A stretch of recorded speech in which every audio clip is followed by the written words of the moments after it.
Assalamualaikum warahmatullahi wabarakatuh. Halo semuanya. Jumpa lagi dengan saya Chow Sing Sing, kurator dari podcast Horror Night Story. Halo, apa kabar semuanya? Semoga kalian semua sehat-sehat ya. Dan seperti biasanya, pada siang hari ini saya kembali dan akan menghadirkan sebuah kisah mistis untuk kalian semua. Kisah mistis kali ini saya datangkan dari treat horornya Mas Jero Point, yang menceritakan sebuah pesugihan yang amat sadis yang terjadi di daerah kita ya, tapi di luar Jawa. Oke, daripada kita berlama-lama, mari kita simak ceritanya.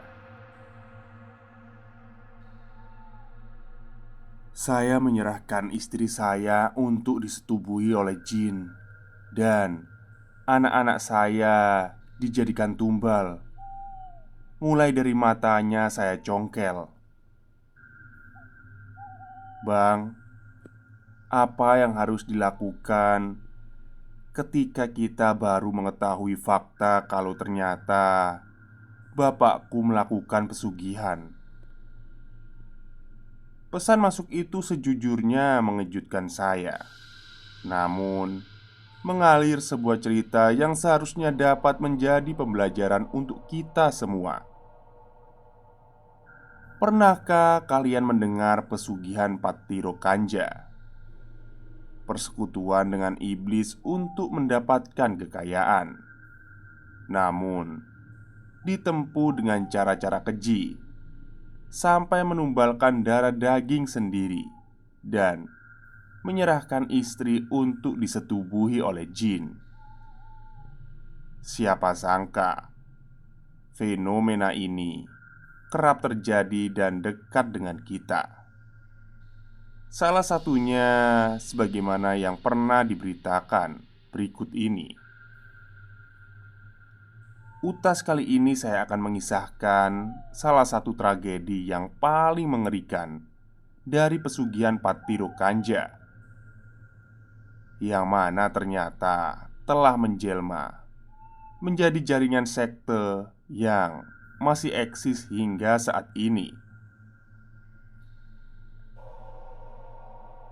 Panggil saja aku Rini. Ketika mengetik ini sekarang, aku berada di balik warung yang gak jauh dari makam ibu. Aku baru saja mengunjungi makam ibuku yang mana sejak meninggalnya belum pernah kulihat jasadnya karena banyak alasan. Sedih banget ketika sekarang aku baru mengetahui kalau alasan-alasan itu hanyalah alibi bapak untuk menutupi perbuatan biadabnya. Bapak ternyata melakukan pesugihan, dan ibuku salah satu korban tumbalnya. Orang yang selama ini ku percaya tempatku bersandar ternyata adalah manusia yang mengerikan, kafir, dan pembunuh. Sejujurnya aku bingung mulai cerita dari mana. Aku amat syok, seperti habis dihantam benda berat yang membuatku limbung seketika.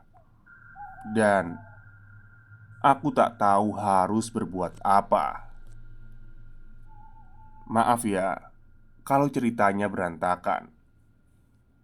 Aku baru saja menuntaskan studi abroadku.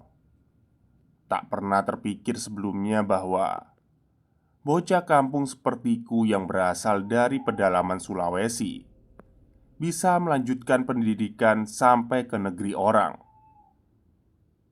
Privilege? Kuakui iya. Aku kuliah dengan biaya sendiri karena ekonomi bapak saat itu sedang menanjak. Sebelumnya, aku pulang ke Indonesia bukan tanpa kabar. Tetapi belakangan ini bapak memang sulit sekali untuk dihubungi. Kabar terakhir yang ku tahu, bapak sedang sakit-sakitan. Namun, kepulangan mendadakku membuka satu persatu rahasia yang selama ini disembunyikan oleh bapakku. Ketika aku pulang ke rumah, aku terkejut ketika melihat orang asing di rumah, yang ternyata dia adalah istri baru bapakku. Bapak tak pernah bilang sebelumnya bahwa ia menikah lagi. Aku dipaksa menerima kenyataan itu. Namun, ada yang berbeda dari rumah yang dulu kutinggali ini. Selain nampak berantakan, rumah ini juga berbau campur aduk. Ada aroma dupa yang menyengat bercampur dengan bau amis yang tak ku ketahui bersumber dari mana. Oh iya, rumah tempat ku tinggal ini memiliki halaman dan pekarangan yang luas dan berada di daerah perbukitan yang bahkan jaringan sinyalnya pun sulit. Jarak antar rumah pun cukup jauh. Lebih dulu dilewati petakan-petakan kebun, baru rumah lagi. Hanya sedikit rumah yang saling berdempetan. Hawa rumahku aneh, kadang pengap, kadang dingin. Tapi bau-bau amis itu selalu ada, seolah melekat pada lantai.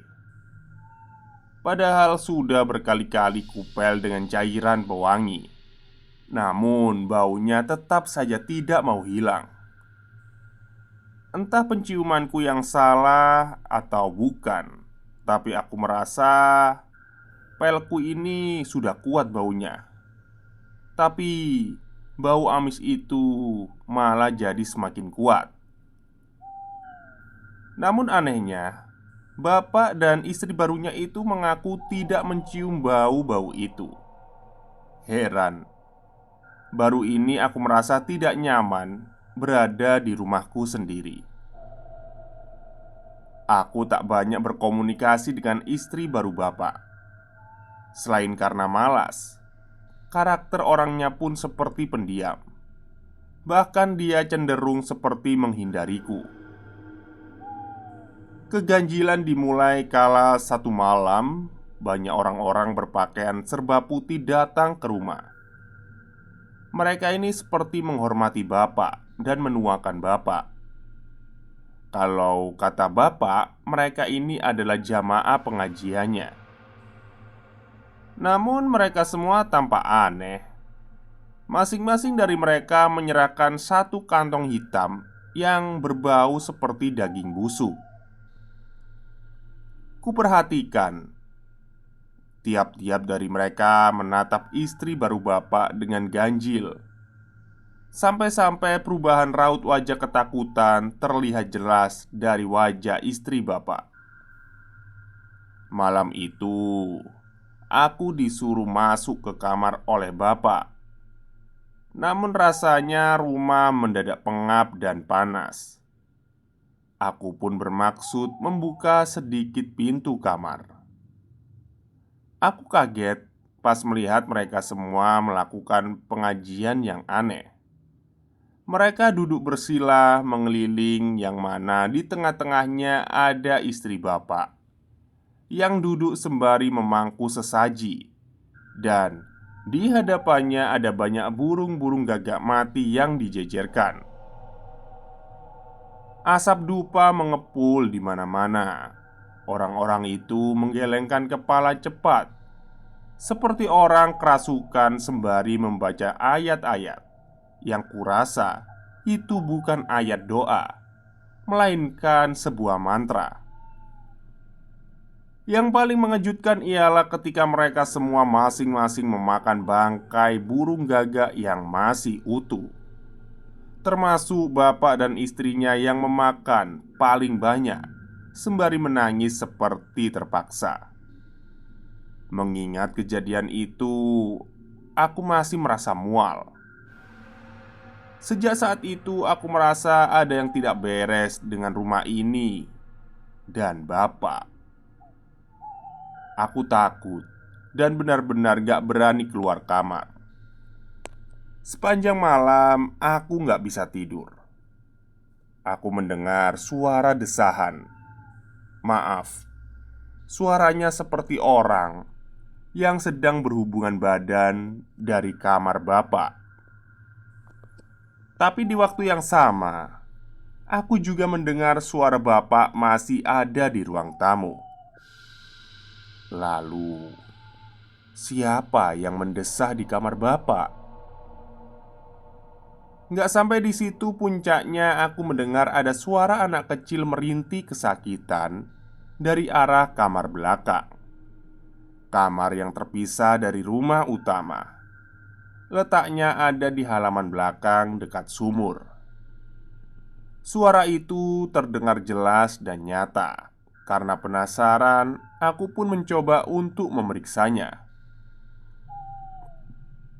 Halaman belakang gelap. Aku harus lebih dulu melewati sumur berlantai 1 yang licin karena berlumut.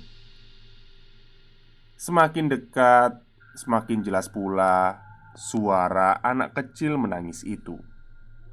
Namun, kamar tersebut dikunci oleh gembok karena dinding kamar itu terbuat dari anyaman bambu. Aku mencoba mengintip dari lubang-lubang bilik yang agak renggang. Dan apa kamu tahu? Aku melihat ada anak kecil perempuan yang dipasung, tapi kedua matanya tidak ada. Hanya menyisakan 2 lubang mata yang mengucurkan darah. Aku sempat mencerna terlebih dahulu, memastikan apakah benar itu manusia. Kuintip lagi dan kuperhatikan. Kedua tangan anak itu diikat dan kakinya dipasung kayu yang terpantek mengunci tubuhnya. Sekujur kaki anak itu dipenuhi luka nanas seperti luka-luka melepuh. Dari lubang matanya terus mengucurkan darah. Dia menangis merintih kesakitan. Dari isak tangisnya aku meyakini bahwa dia benar-benar anak manusia. Lalu siapa dia? Mengapa dikurung seperti ini? Sekujur tubuhku bergidik nyeri, merinding. Apa yang selama ini Bapak lakukan?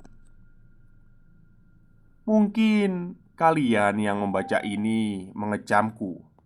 Mengapa aku tidak langsung saja menolong anak itu? Situasiku saat itu seperti terhimpit. Pikiranku masih berupaya mencerna rangkaian kejadian-kejadian aneh yang kutemui. Dari mulai perkumpulan aneh sampai memakan bangkai burung gagak. Suara mendesah di kamar bapak seperti hubungan badan. Hingga anak ini. Aku benar-benar ketakutan setengah mati waktu itu. Aku tak cukup berani dan memilih untuk mengambil tenang dulu agar bisa berpikir jernih. Namun, ketika hendak balik ke kamar, aku mendengar suara rintihan perempuan meminta tolong. Suara itu jelas sekali. Aku melihat ke sekeliling, tapi tak ada siapapun. Tapi aku merasa janggal saat melihat halaman belakang yang dulu waktu aku kecil tertata rapi dengan tanaman-tanaman. Kini nampak seperti tanah lapang dengan gundukan-gundukan tanah mirip kuburan yang tidak keurus. Buru-buru aku balik ke kamar karena takut ketahuan oleh bapak. Hari-hari setelahnya, kumpulan orang-orang berpakaian serba putih itu masih sering datang ke rumah bapak dan memberikan seserahan.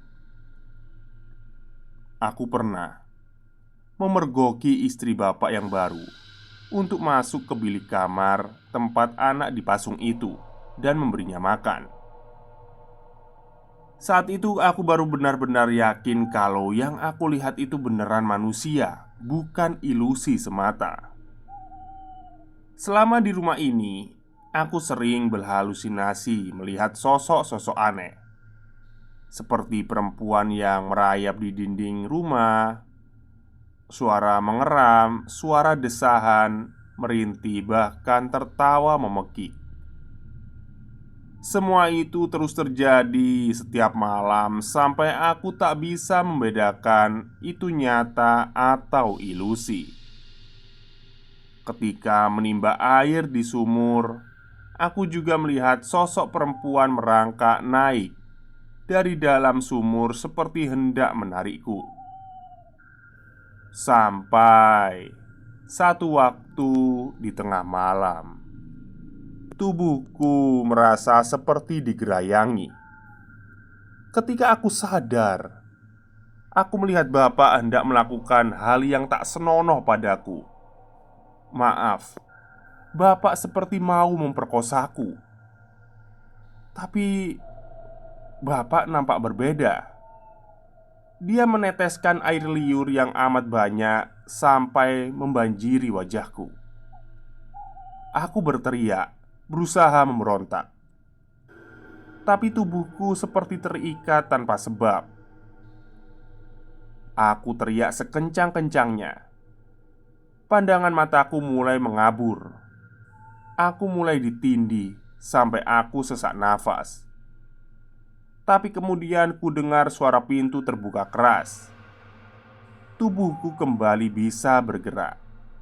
Di ambang pintu, aku melihat Bapak lagi berdiri dengan raut wajah panik. Aku menangis dan syok. Jika tadi bukan Bapak, siapa sosok yang tadi menyerupai Bapak dan hendak memperkosaku itu? Saat itu aku tak lagi bisa membendung semuanya. Aku mengungkapkan hal yang semua aku lihat. Ku pertanyakan juga ke Bapak, sebenarnya ibu itu meninggal karena apa? Tapi Bapak tak menjawab dan dia hanya bisa menangis. Besoknya Bapak tiba-tiba sakit sampai nggak bisa bangun dari kasur. Bapak sulit makan. Semua makanan yang disuapi langsung terbuang lagi lewat muntahnya. Bapak hanya makan makanan yang diberikan oleh istrinya. Aku pernah mengintip. Ternyata istri Bapak memberikan makanan sebuah bangkai burung gagak yang langsung dilahap habis oleh Bapak. Sampai bekas-bekas darahnya pun dijilatin. Meskipun satu rumah, istri Bapak ini selalu menghindar setiap kali ku ajak bicara. Bagiku, dia seperti orang yang bisu.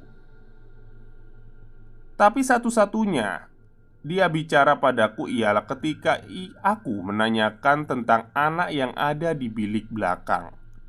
Dan dia hanya menjawab dalam bahasa daerahku yang artinya, "Jangan mengusik kalau nggak mau diusik. Dia anakku, sedang sakit. Jangan ikut campur kalau nggak mau celaka kamu." Ucap istri Bapak. Aku betul-betul nggak mengerti dengan semua ini. Kian hari tubuh Bapak kian mengurus. Ketika sedang berusaha menyuapi Bapak dengan bubur, aku memberanikan diri untuk bertanya, "Pak, ibu sebenarnya meninggal karena apa? Terus anak yang ada di bilik belakang itu siapa? Dan kenapa orang-orang suka datang ke rumah kita? Dan siapa mereka?" Dan aku merasa ada yang aneh dengan rumah ini, Pak. Lagi-lagi Bapak menangis. Tetapi kali ini dia menjawab pertanyaanku dengan hal yang paling menakutkan. "Ibu meninggal karena Bapak, Nak. Bapak muja, Nak. Anak itu anak tiri Bapak. Bapak harus terus menikah lagi, lalu menumbalkan mereka dan menyerahkan istri-istri Bapak ke makhluk itu agar Bapak terisak. Tubuh rentahnya gemetar. Agar kita selamat, agar kamu tidak menjadi tumbal mereka, lanjut Bapak. Dugaan terburuk yang ada di kepalaku terbukti benar. Jadi, ibu meninggal karena tumbal? Bapak gak sangka semuanya jadi seperti ini. Kamu harusnya jangan pulang, Nak. Biar Bapak yang menyelesaikan ini semua. Malam itu seperti mimpi buruk yang kuharap aku segera bangun. Aku masih gak bisa menerima kenyataan ini semua. Aku gak tahu lagi harus berbuat apa setelah mengetahui semua ini sekarang. Anak yang kulihat di bilik belakang ternyata saudari tiriku yang dipersiapkan untuk tumbal. Matanya bolong karena dicongkel dengan jari bapak sendiri. Oh ya, satu lagi. Gundukan tanah yang ada di halaman belakang itu ternyata kuburan tumbal-tumbal yang gak lain saudara-saudara tiriku dan istri-istri bapak sebelumnya. Di sini, di kuburan ibu, rasanya aku ingin menyalahkan ibu. Kenapa ibu membiarkan bapak bersekutu dengan setan? Dunia yang kubangun hancur seketika. Di kepalaku saat ini, apa sebaiknya aku menyusul ibu saja? Selesai. Mungkin kalian bertanya-tanya, apa praktek pesugihan sekeji itu masih ada di dunia nyata? Masih ada. Seperti potongan berita di awal tweet ini yang saya tampilkan, Patiro Kanja namanya. Praktek pesugihan itu masih menggeliat sampai sekarang. Melihat jumlah penganutnya bahkan lebih cocok disebut sekte sesat. Mereka memiliki perkumpulan dan jaringan yang bergerak di bawah tanah. Satu pimpinan yang menurut mereka dianggap sebagai pilihan titisan iblis. Kalau kamu yang tinggal di dataran Sulawesi mungkin gak asing dengan pesugihan Patiro Kanja ini.